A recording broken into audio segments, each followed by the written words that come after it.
레위기 19장에서 23장, 18장에서 20장은 윤리 규정입니다.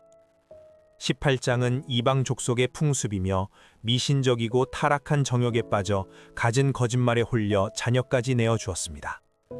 이것이 인간이며 하나님께서 노아에게 생각하는 것까지 악하다고 말씀하지 않으셨습니까? 지금도 마찬가지이며 읽으면 읽을수록 달라진 것이 없습니다.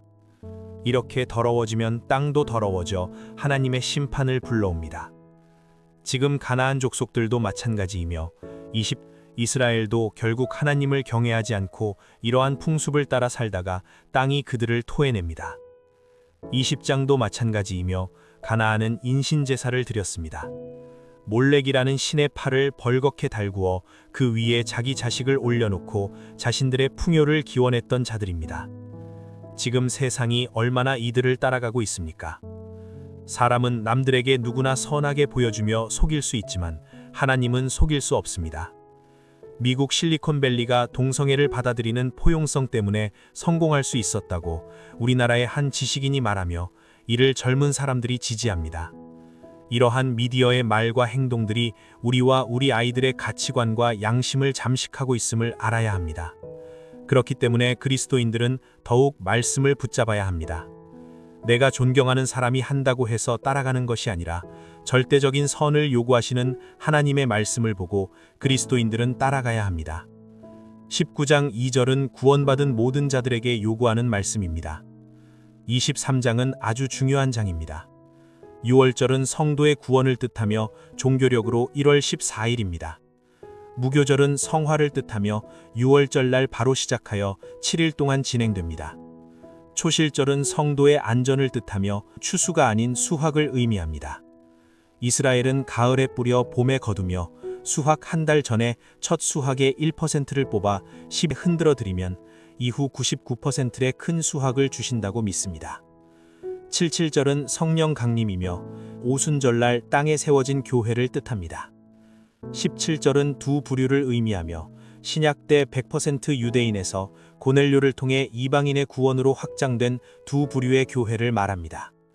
이제 110일이 붕 떠서 가을 절기가 오며 24절 나팔절은 예수님의 강림과 전 세계에 있는 유대인이 땅으로 돌아오는 것을 의미합니다. 이어서 이스라엘의 죄를 덮어주는 속죄일이 옵니다. 7월 10일입니다. 이스라엘의 영적 회복과 함께 유대인의 3분의 1만 남는 큰 환란이 일어나며 인구가 2천만 명이라면 1200만 명이 예수님이 말씀하신 전무후무한 환란으로 죽게 됩니다. 초막절은 7일 동안 지킵니다. 예수님 탄생일에 대해 우리나라에서는 봄이라고 말하기도 하지만 유대 그리스도인들은 장막절에 태어나 33.5년을 사시고 마지막 장막절에 오셔서 함께 거하신다고 말합니다. 이것이 맞다면 마리아와 요셉이 방을 구하지 못했던 이유에 대한 답이 될 수 있을 것 같습니다. 왜냐하면 장막절은 유대인의 대명절이기 때문입니다. 오늘 하루 내가 하나님을 선택한 것이 아니라 하나님께서 나를 택하셨음을 깨달으며 이제는 세상의 옛것을 따라 사는 것이 아니라 새로운 시작으로 성화된 삶을 살아가는 신앙인이 되기를 기도드립니다. 레위기 24장에서 27장. 구약은 율법 경륜의 시대이며 우리는 110일이 붕 떠서 나팔절이 오듯 그 붕 떠 있는 기간 동안 은혜의 경륜 시대를 살고 있습니다. 이것이 끝나면 7년 대환란과 천년 왕국이 옵니다. 하지만 끝나는 시점은 아무도 모르며 이를 계산하며 아무것도 하지 않거나 집단 자살하는 이단들도 있습니다. 우리나라에서도 1992년 다미선교회 사건이 일어났으며 그 뒤로 기독교에서도 요한계시록에 대한 설교를 꺼리며 지금까지 왔습니다. 사도들과 바울 시대 때도 내일 당장 예수님이 오실 것이라 생각하며 살았지만 생업을 내려놓은 사람들에게 그러지 말라고 설교하고 서신을 썼습니다. 평안하다, 안전하다고 설교하는 교회, 자유신학을 가르치는 교회, 번영신학을 가르치는 교회도 문제지만 시한부 종말론만 가르치는 교회도 문제임을 알아야 합니다. 24장은 성막 성물에 관한 규례이며 출애굽기 25장을 참고하시면 됩니다. 10절 이후는 신성 모독에 관한 판례적 사건으로 바리새인들이 예수님만 보면 돌을 들고 다닌 이유가 이것 때문입니다. 17절에서 23절은 죄의 심각한 결과를 강조하고 악행의 악순환을 방지하는 동해보복법입니다.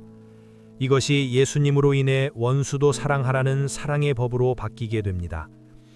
25장 안식년은 매 7번째 해에 땅을 쉬게 하는 것을 말하며 땅의 소유가 하나님께 있음을 행위적으로 고백하며 하나님의 자비하심을 드러내야 합니다.